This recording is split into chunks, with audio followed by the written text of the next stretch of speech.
So let me ask you, as it relates to Tether, about the trust issues, if you will, because I think there's skepticism, there's questions, and I think the questions that have sort of come from the fallout of FTX have now been put onto Tether, though, frankly, there have been questions about Tether for some time.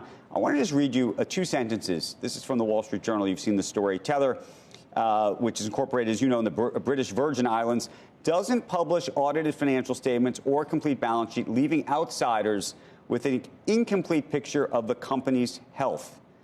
And there's a gentleman, Peter Crane. Peter is the president of Crane Data. He says, I've been skeptical and in disbelief that they, that is you, can get away with the lack of disclosure and with limited transparency. If you do have reserves, why don't you show them?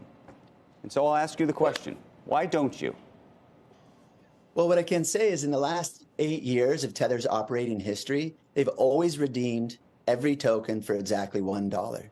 I sold the company in the end of 2015, and the principals have continued to operate that with, in my opinion, to the absolute best of their ability and with the best risk mitigation tactics in the industry. It has withstood the test of time.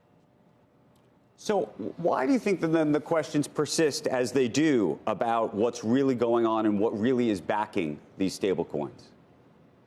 Well, Tether does offer on its website proof of its reserves, or actually audits. Every few months they post different audits on where all that cash is currently how it's being invested.